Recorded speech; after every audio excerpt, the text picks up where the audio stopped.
Aha. Tunamshukuru Mwenyezi Mungu kwa kukutana tena mara ya pili. Karibu, hii inaitwa Memo na mimi naitwa Moki Kitogo, Chief Kitogo. Haya yote majina yangu, weni tunavyotaka, ila mwishoni malizia tu Kitogo. Ndio, memo zetu zimekuwa za tofauti sana kila siku, ila leo tutakuwa tuna memo ya kipekee zaidi, na zumuni ya hii memo ni kutiana nguvu, kutiana moyo. Natumaini ya kuisikia na kuisikiliza hii memo, kuna kitu utakipata pia. Kuna kitu cha utofauti kitakukaa hapo pia, utakipata pia. Memo yetu inahusu maisha. Memo yetu ya leo tuisikilize, maana mpaka naiandaa memo najua kabisa msikilizaji wangu kuna kitu utakipata na kuna mambo pia utaelewa. Basi nikusigezee memo yenyewe ili tuisome kwa pamoja, wewe na mimi. Sasa wewe utasikiliza, halafu mimi nitasoma, tuwe pamoja. Katika maisha ya mwanadamu, kila siku ni safari yenye changamoto na mafanikio mbalimbali. Mtu anapopitia kipindi kigumu anatakiwa kuwa na subira, matumaini na bidii, kwa sababu mafanikio hayaji kwa haraka, bali hujengwa kwa hatua kupitia juhudi, kujifunza na kuvumilia.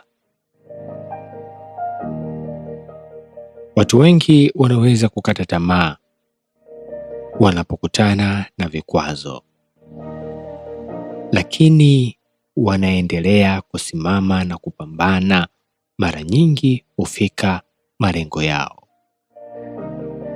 Kwani kila tatizo lina suluhisho lake, ikiwa mtu atakuwa tayari kufikiri,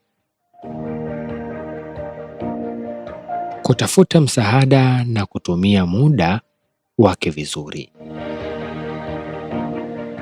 Maisha hayapimwi kwa ukubwa wa matatizo tunayokutana nayo, bali hupimwa kwa namna tunavyoyakabili na maamuzi tunayoyafanya tunapokuwa katika hali ngumu.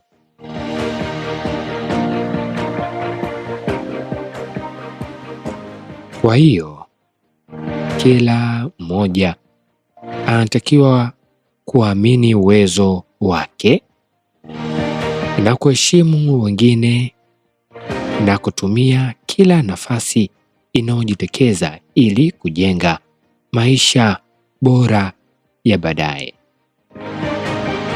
Hiyo ndiyo memo yetu. Najua kuna kitu utakipata. Najua kuna kitu kimeingia katika akili yako sasa. Memo hii inamtaka mtu asikate tamaa. Inamtaka mtu akikutana na matatizo anapambana nayo. Inamtaka mtu ambaye ukiwa katika hali ngumu unatafuta suluhisho, sio ukiwa katika hali ngumu unaanza kujikatia tamaa na kufikiria mambo ya ovyo. Memo hii inakukumbusha uwe mpambanaji. Inakukumbusha matatizo yapo, ila hatutakiwi kuyakubali.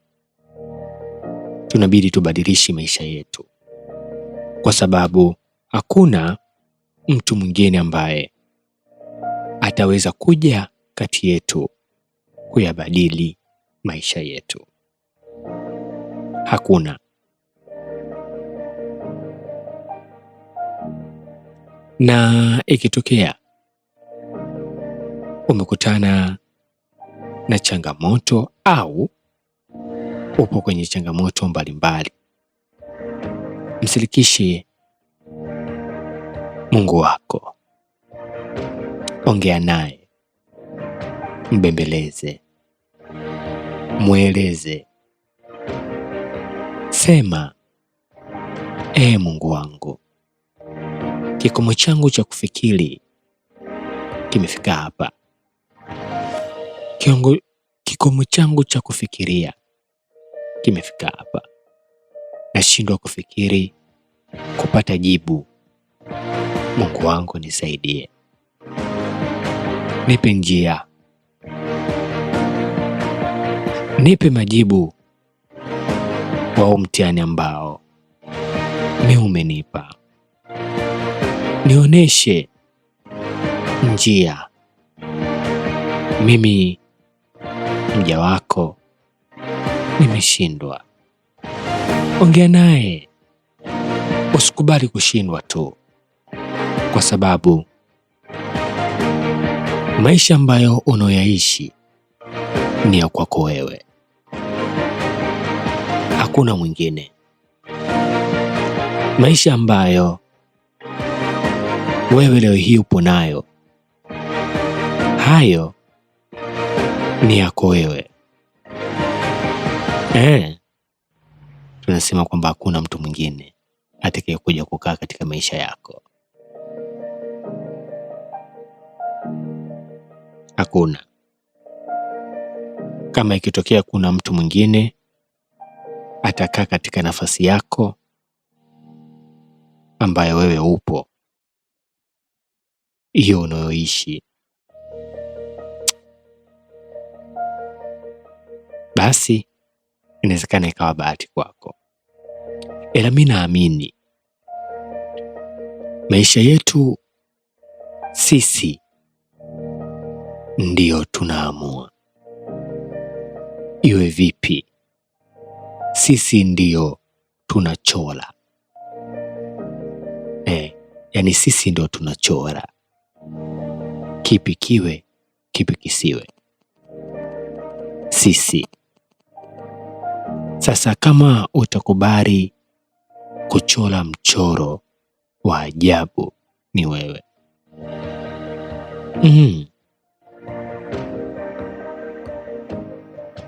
Kwa hiyo nina matumaini mengi kwamba hutokata tamaa, na matumaini kwamba kama njia hauioni, basi ni wakati wako mzuri wa kumshirikisha Mungu wako ili akuoneshe wapi pa kupita. Usiache kupambana. Usiache kufikiri. Matatizo yapo duniani.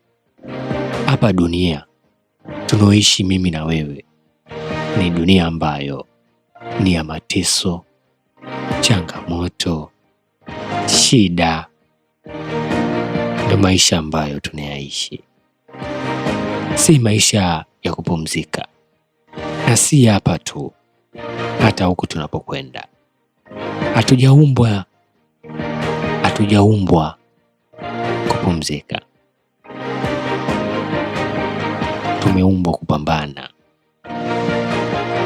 Tumeumbwa kukubaliana, kuyakabili matatizo tunayokutana nayo. Tumeumbiwa hivyo. Unanipata au unipate? Haya, mimi sina la kusema zaidi hapo. Nikwambie tu asante sana kwa kunisikiliza. Asante sana. Na hiyo ndio memo yetu ya leo. Umenisikiliza vizuri ya kutosha. Niseme asante. Naitwa Muki.